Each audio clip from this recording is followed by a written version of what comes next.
and his legal representation wasn't there, or his legal representative or his lawyer wasn't there, and they went ahead and introduced all the evidence that they had, mm-hmm. and the intent was to not, if it was to go to appeals, for which it shouldn't, because this issue is at state level. It shouldn't be forced into the federal level, from my understanding.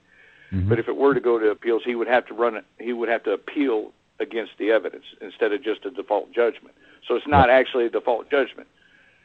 It is also my understanding that the judge is taking a breather and going to put it in writing what his actual judgment is, so that there's no way of misconstruing what he has decided, and he's going to put that out there formally sometime between now and the 5th of February. But right now the judgment has been in favor of the plaintiffs.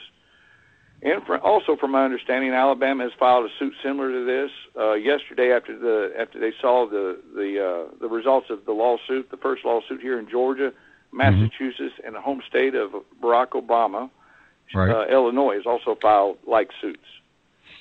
What are the possible implications of all this? I mean, where could this all go? Any ideas? Well, right now they're looking forward. They're just in this state, at least, the implication is that he will not be allowed on our ballot unless somebody higher up decides no, he's going to be on the ballot, or if there's evidence that can actually prove that he is a natural born citizen. But right now, Georgia stands; he's not going to be on the ballot. And if a number of states follow suit, I'm just to throw a ballpark estimate out there. We're looking possibly 11, 13, 15, maybe as many states that's now suing for the Obamacare lawsuit maybe get on board. That means maybe right at half the country, he will not be allowed to run for re-election. So they're looking forward at the re-election, and the possibilities are pretty astounding. If this could, like one friend said earlier today, it would be a constitutional crisis. The fallout after. If this were to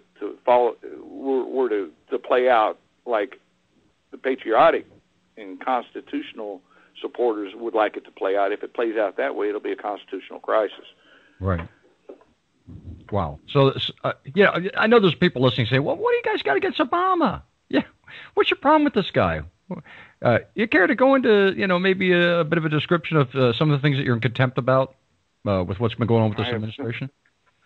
Well, my primary message is what he's done and to destroy what I feel or at least stop the growth of this economy. I got customers that are shutting doors and relocating to countries such as Canada, Mexico, and I even had two that relocated to China, and that takes food off my table. And it also indicates to me that he's not pro-business. He is more pro something else. Like and social. If you look at well, that's a strong term. I actually, to be frank with you, I think it's more socialist intermediate, and then probably more along the lines of some sort of dictatorial government that he would like to put in place and permanently install himself. And that's just my paranoia, in my opinion. I don't think that's paranoid at all. I mean, it seems to be the substance of what he's been doing. Well, you look at the pipeline. Everybody. I had one of my customers today. She's an Obama fan. I'm glad you brought that up, because that's something that's been burning in my mind. I'm glad you brought it up. Go ahead, go for it. Yeah, she said, and she knew I was coming in, so she put her Obama sock hat on, and I was going over there to work on her crane. I got there, and I said, "You put that hat on just for me, didn't you?" And she grinned. She said, "Yes." And I said, "Well, we can agree to disagree." And she said, "You're right. We agree to disagree." And she immediately got up to me, and she said, the House of Representatives did not give him enough time to decide on that pipeline bill, or that pipeline judge. How much time did he need? I educated her a little bit. I said, "Lady, ma'am, I hate to tell you this, but it's been sitting on his desk for 3 years." Exactly. What they did was just try to get him to finally make a decision. And I honestly believe that he didn't want to make a decision until after his hopeful re-election bid, and then he would probably have made a decision then. What he did do was, because he was being forced to make this decision, and I was talking to her, he decided to help out the green people, or the people that are a pretty focused slice of his I keep saying customer base, but a huge slice of his constituents, and then hope that the union could keep control of their votes, and maybe he's done some little backroom dealing, who knows? But that's all that's all guesswork. But I think he was taking care of his base by canking it. And think about it. He immediately killed 20,000 shovel-ready jobs, actual shovel-ready jobs. And I've heard numerous people on the news saying it could have been, in the long term, it could have been as many as 200,000 jobs, somewhere between 170 and 200,000 jobs. I don't service those states myself, but as an entrepreneur, I would think about it. I might open up offices over there. Yeah, sure. Well, not to mention, I mean, wouldn't this pipeline actually also offers the opportunity to have oil at a cheaper price and having to bow down to OPEC? Yeah, and there's that in the back of my mind. And is he catering to our Middle Eastern friends and saying we're going to ensure that you are still providing us, or the United States, with oil at a higher price, and then maybe he's even catering to China, because China's going to get that by default. They're going to have that oil shipped to them directly from Canada. We're not going to even see it. We're not going to see any of the shovel-ready jobs. We're not going to see any increase or uptick in or any hope that our economy is going to start working again. Right. Exactly. Well, I want to remind everybody, you're listening to Bill Looman, and Bill's really come into a whole lot of notoriety lately with his, basically with his stance. We're taking a stand for patriotism in the United States. And for those of you who are listening in and you want to call in, if you have any questions for Bill or any comments, our phone numbers here in the United States are area code 206-456-0742. That's area code 206-456-0742. 0742. If you're in the United Kingdom, you can dial 0203-603-6256. I'll say that again. It's 0203-603-6256. And if you want to email us, we can get your emails right here while we're talking. My email is mark@northstar-radio.co.uk. If you want to call and complain to Daniel, it's studio@northstar-radio-co.uk. And if you want to call Steve and complain to him about me, it's steve@northstar-radio.co.uk. Now, some of the things, I got to tell you, I really had a lot of pleasure getting to talk to you the last couple of days. We had I got to tell you guys, this whole thing started, believe it or not, kind of snowballed in ways I didn't expect. I was listening to some music the other day. I like oldies. I like the old stuff. And I was listening to the Cowsills. You remember the singing family from the 60s. And I had a whole bunch of Cowsill songs on. I was working on the studio, doing some painting and miscellaneous stuff. I'm listening to the music. And all of a sudden I thought, I'll bet you the Cowsills are on Facebook. And I start looking and I find Susan Cowsill, the youngest member of the Cowsills. And I had a terrible crush on her as a kid. And I thought, geez, she's on Facebook. I think I'll add her. So I add her.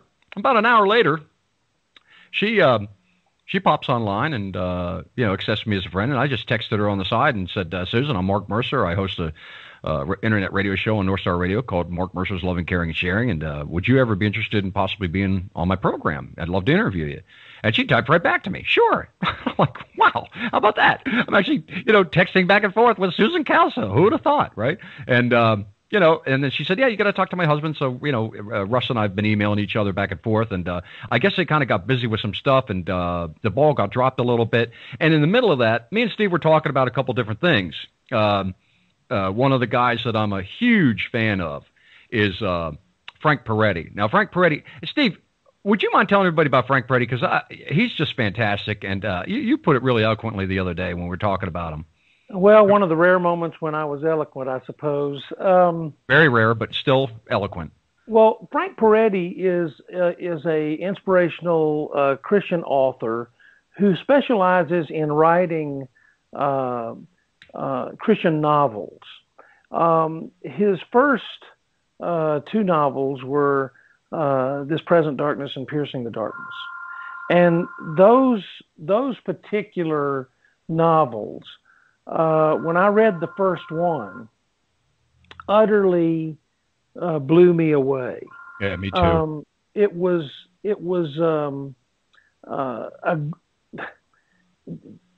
this story of some Christians that were having some difficulties in their town. And you could see the problems as they were unfolding, but you also were able to see how the spiritual realm was involved in this problem. You saw the forces of evil and you saw the forces of good. Right. And you know what drove me crazy? At the beginning, it drove me nuts is how he would jump in one chapter from like a set of people and what's going on, and then boom, he'd start with a whole new group of people, a whole new different set of things going on, and I was like, what is this? And he'd keep jumping back and forth, and at first it drove me nuts, and I fell in love with his style. That's yes. Go ahead. And so he really caused me to look at the fact that there is a spiritual battle going on around us, one that we can't see. Right. And the Bible talks about that, and I've studied that, and I've read that, and I've heard that, and I believe that. But I never really got to see what that might be like because we can't see the spiritual realm. Right. And so those two books really addressed that quite well. He went on and wrote several other novels, has a new novel coming out in the month of March. And all of these novels are thought-provoking. And if you're a Christian, they cause you to perhaps look at your faith in a different way. Yeah, absolutely. I was just kind of perusing around. Actually, I think it was like about a month or so ago.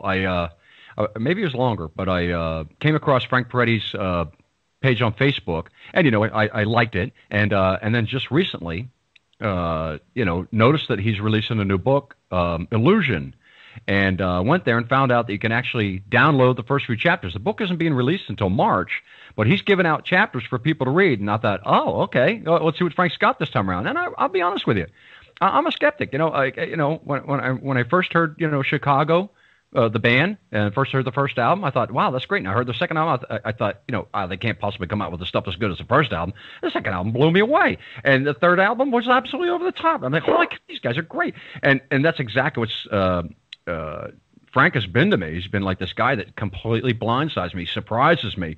I want to encourage our listeners to go to Frank Peretti's Facebook page, like it, and start reading the first couple chapters. I think he's up to chapter 6. We're looking at chapter 7 being released. It's fantastic stuff. I'm already hooked. I'm like, I got this big chair I sit in. I'm going to tell you, I only need the edge of it because of what I've read so far. It's just too much fun.